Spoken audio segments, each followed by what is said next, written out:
Hi, I'm Jamie. Last week I posted the first part of this discussion. My brother Ken and I got together and talked about the album Appetite for Destruction by Guns N' Roses. We talked about how the album influenced us as songwriters, some thoughts about the sound production, the lyrics. We touched on our thoughts about each of the first 6 songs on the album. If you haven't seen that, check it out. And if you enjoyed it, this video continues on from there. This is part 2 of that conversation. Here we go.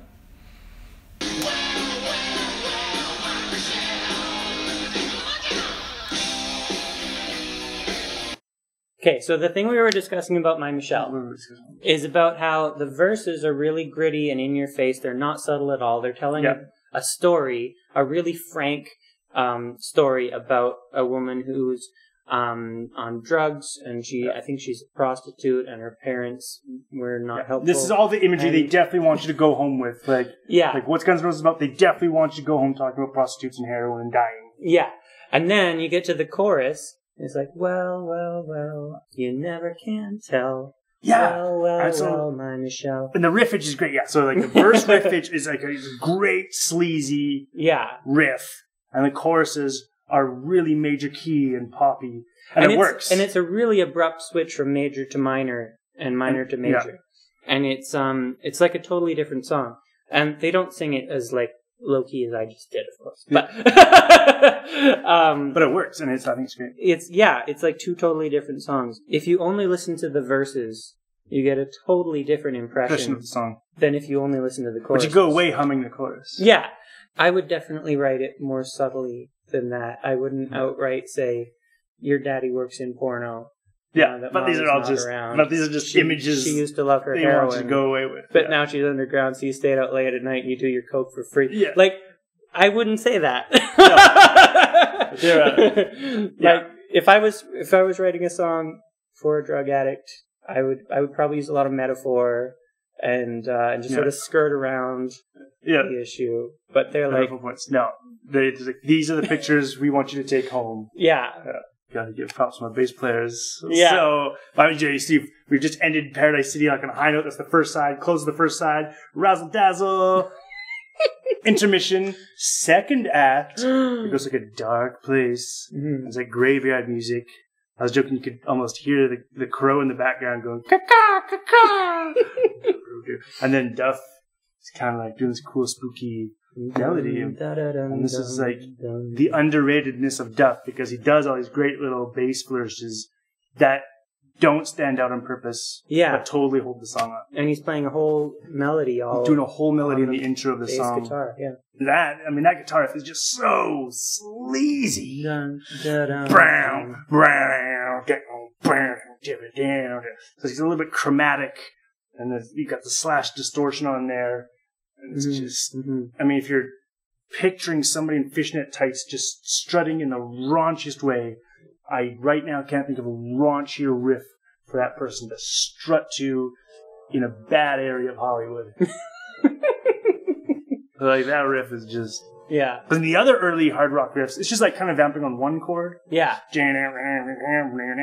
But like this one's just brown, brown, brown, brown. So that riff puts the song high in my books for, I don't know, favorite song, but it's up there. It's up there. It's a good song. So according to Wikipedia, it's about an actual person who was a friend of Slash's. Rather, when Axl Rose and Michelle were in a car together, your song came on, and she said she had always wanted someone to write a song about her. So Axl tried to write a song about her that was sweet and romantic and had nothing to do with her actual life. And so he was like, well, I'm going to rewrite it and make it honest. So he was honest about the realities of her life with the drugs and her father doing porn and her death of her mother and all of that. And so he was hesitant to show it to her. And the other members of the band were like, maybe you should just not. But he did show it to her, and she really liked it. And it brought her a lot of attention, and she was pleased with its honesty. And anyway, eventually she cleaned up and moved across the country to escape her old lifestyle. So, true story. Yeah. My Michelle, also a true story. Yeah. You'll get what you deserve. Okay, pause that. So maybe I was wrong about my interpretation of the ending. Maybe it's not that she's pretending to be clean but is still on drugs. Maybe when he says, you're clean and so discreet, I won't say a word, he's saying, I'm not going to tell people about your old life. It's a secret. Okay. Yeah. I think she's just hiding from people that is not out in the open anymore. Yeah. And when he says, come on and stop your crying, he says it in a mean way in the song, but maybe he actually means, literally, don't cry, it's going to be okay.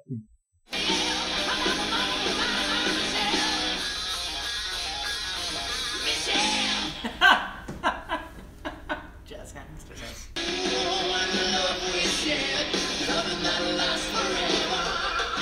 Okay, so think about you. I'm not a big fan of, to be honest. I think that it's one of the weaker songs. Yeah. Lyrically, it's definitely a weak song. Yeah. It has nothing to say. And, I mean, it's a nice sentiment, but it's like, you could have said that nice sentiment in one sentence, but it's a whole song. It's got the parts where the instruments are going and there's no singing are fine. Like they've got a good groove, as you were saying while we were listening to it.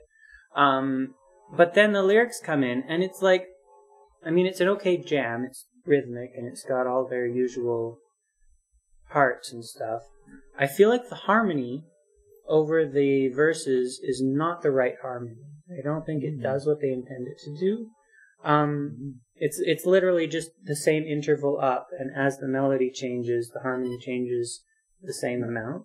And I don't think that's the right thing to do. I think they didn't write that correctly. And the chorus comes in, and there's that twangy little finger picking guitar thing that happens, and it doesn't match the rest of the sound. So they could have thought through the arrangement for this one better. It definitely has a quality of being rushed and just kind of a throwaway song for sure. Yeah. I still the finger twanging guitar I don't mind. I like that. It's just another texture on the album. Mm-hmm. So rather than all the guitars just being the same all the way through the album, he's like, oh, here's another sound. Mm-hmm. I like that they tried a new kind of guitar. Yeah. That's cool.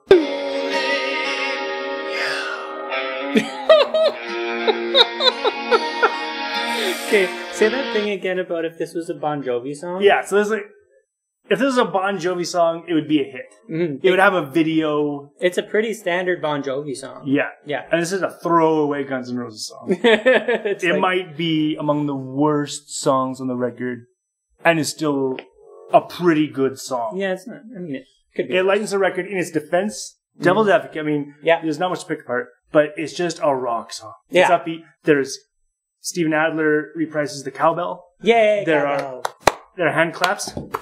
Slash just does fun rock and roll licks. And it's just dumb lyrics about a girl. Yeah. So it's just a rock song. If it was a Bon Jovi song, it would have a video. Yeah. And this is them just here's us having fun with rock and roll. And that's the side of them, right? Is that we're youthful and irreverent in rock and roll. And so here's a rock and roll song. Yeah. There you go. Yeah. We're on coming up. Sweet here we go. Sweet Child of Mine. Cleanse the palate. So it kind of sets up Sweet Child of Mine, right? Because what's in between? So My Michelle is heavy and dark and kicks off the second side. That's the second act starter, and it's dark and cemetery-like. Yeah. And then to go straight from there to Sweet Child of Mine, you probably could. Mm-hmm. But I guess we did need a bit of a palate cleanse in between. Yeah. To go from everything is terrible. It's dark. It's like a comic relief song. Like My Michelle is so dark, and there's a lot to pick apart. We spent the most time talking about My Michelle. Yeah. And so you almost just need to take a breath. Like Shakespeare, here's some heavy stuff, and cue the comic relief guy. Yeah. Just whoa. Just well, that was nice. Get your head out of that space. Now what? Moving on.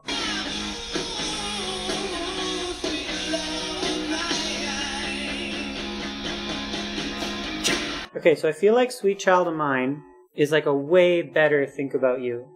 Because they've both got lyrics that are pretty nothing sappiness, that don't say a whole lot. Yeah. But Sweet Child of Mine, they clearly put a lot of effort into what the guitar part is doing. It's got that repeated refrain that that makes a nice It's way more musically interesting. it makes a nice thing to come back to between verses to that little guitar melody. Yeah. And the bass line even has a complex melody of its own. Yeah. And they fit together so well. Again, underrated Duff McKagan, just playing a great melody in a totally not obnoxious way. Yeah. Totally naturally fits in. Yeah. So there's complexity to all the parts, but they all fit together Great. really well. That's true. So in comparison, like to go from Think About You to Sweet Child of Mine, it's almost like, why did they even bother with Think About You when they had a sappy love song like this? Yeah. Yeah. There's in that back-to-back tune. They didn't space out the sappy love songs. Mm-hmm. Like, let's get them over with. Okay, one thing I think about this song, though, is that the solos get way too long. Like, It's really vampy and long. Like, I just imagine Axl Rose having nothing to do. That's like, when he runs down. I know he runs and he dances around ramps. and he does stuff, but like, it's a long time to not do any singing. Yeah. He changes his shirt, goes backstage, and Yeah, costume change like 3 times in one song. yeah.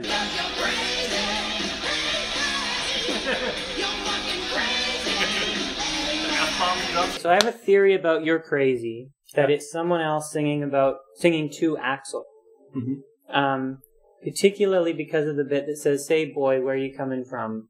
Where'd you get that point of view? When I was younger, I knew someone like you." And they said. So the pronoun thing is interesting. It's singing to someone, calling them boy, and it's saying about someone else, they said. Mm-hmm. So using It fits into the album. And the album's got the sort of vibe of like the hayseed kid lost in the city. So, Right. And if it's someone else, if it's Axl singing from the perspective of someone else singing to him, then someone else is saying to him, "You don't want my love, you just want satisfaction. You better find yourself another piece of the action, because you're crazy." Mm-hmm. So, And it fits into the whole Axl Rose story. The whole narcissist thing. Yeah. So he's not telling somebody else, "Why don't you want love and affection from me? I'm a good person and you're crazy to go without me." It's somebody telling him. Somebody telling him you're crazy. Just like, get your act together, get your priorities sorted out. The song's about someone else telling me I'm fucking crazy. Here we go. Yeah. But it is a fun rhythm. It's very fast. It's a ripper. And it's very short as well. Yeah. Relative to some of the other songs. It's pretty short. I really like that thing that the harmonies do. On the word crazy, the melody goes down in pitch and the harmony goes up in pitch at the same time. And it's very effective. Yeah. So anything goes. Anything goes. So I have a theory that they just made the funny noises with the. He's got that vocoder thing going on to that too. Yeah. And they cool. they made the funny squeaky noises and we're like, haha, let's make a funny raunchy song. Let's make a sex song around that funny noise. Yeah. Very possible. Wouldn't surprise me. But like, if you take away the lyrics and that noise and the whole like moaning sex noise section, it's a like really classic sound. Like the whole. There's a lot going on in the song. Yeah. Yeah. And you mentioned that that one segment they're playing sounds like Megadeth. Oh yeah, he's got that guitar like that. Definitely sounds like Megadeth.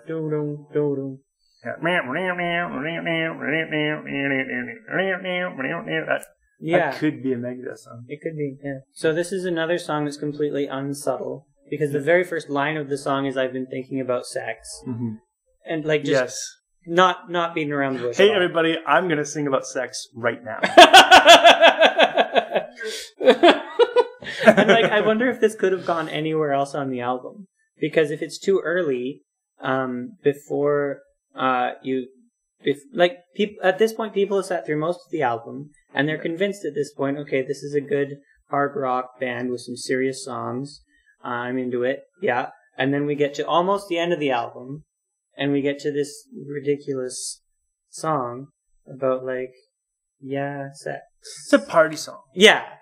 And I mean, I imagine it's an enjoyable, funny time at a concert. I think it's a live thing. Like, it would make people laugh. Yeah, you say, "Hey man, who here likes to fuck?" Like, yeah! Well, here's a song about that. Yeah. I think that's what's going on. I kind of hate the moaning noises part. It's almost too much. It's like when you hear a bong in a song about pot. You shut up. Nobody thinks you're cool. Yeah, like you're trying too hard to convince me at this point that you've had some sex at some point.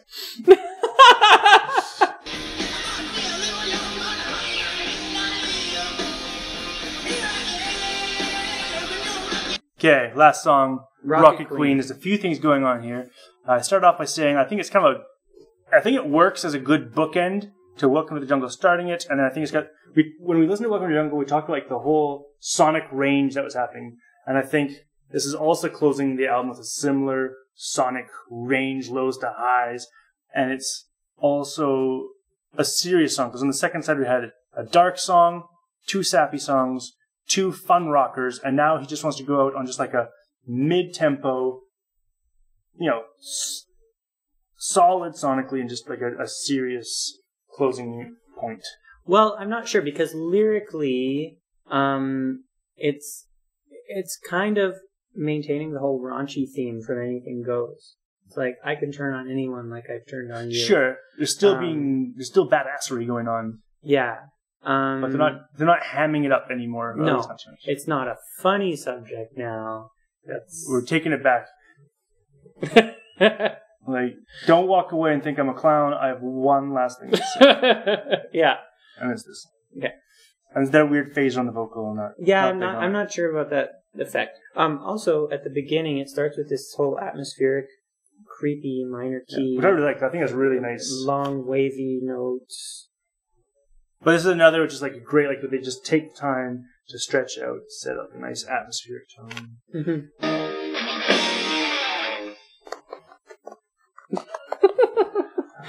Okay, so that song changes totally from the first half to the second half. Yeah. And it might be 2 different people's perspectives. Because the first half is all, we should have sex, and I'm not naive, I know what I'm doing, and you're super hot, and things of that nature. And then the second half is all, I care about you, I have feelings, I don't want you to get hurt. I wasn't paying attention to the lyrics, but my takes. It also has the 2 sides of Guns N' Roses, because it starts off with a sort of in-the-city rock, and goes out with the Lynyrd Skynyrd vibe, which is like Axl's hometown, which has always been that sort of... There's always been that 2 sides of that coin in Guns N' Roses. Right. And also just ending the album on that sort of... It's supposed to be like the heartbreaker. Right? Yeah. Like it goes going out because it's all about this badassery, and I'm in the city and I'm a fuck up and I do all these bad things, but at the end of the day, all I've been trying to say is that I care. Right? Oh, he cares. Aww. After all that. What a sweetheart. Yeah. He's so misunderstood. That's the catch. Favorite song? I'm going with my Michelle. Like my dark horse favorite song, like Welcome to the Jungle, is probably the best song on the record. I'm going with my Michelle as well. My Michelle is... We spent so much time talking about it and picking apart that song. Yeah. It's really interesting. It's a really good song. It really does all the Guns N' Roses things. At least all the Appetite for Destruction things. Appetite for Destruction is an excellent album that child me did not understand at first. I really like that they include all the lyrics in the album, by the CD. Isn't that great though? Yeah, that doesn't happen anymore either. Yeah. Just lie in bed and just read the book and read all the people's names in it. I did read all those little things. You read everything. You read it back in the day. You read all of it. Yeah.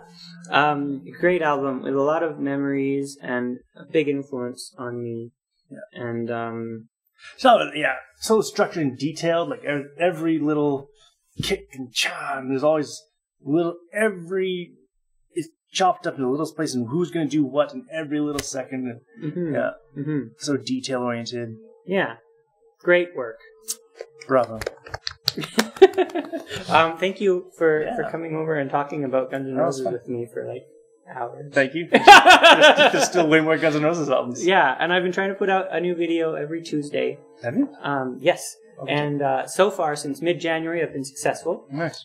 So if you like this kind of thing, there might be more music reviews and stuff in the future. But so far, there's been a bunch of original songs and a thing about writing a song live. So check all of that out. Yeah. And you should too. And yeah, I guess that's it. Okay. Well, thank you. Thank you, Ken. And thank you to you. And have a great day. Bye. Bye.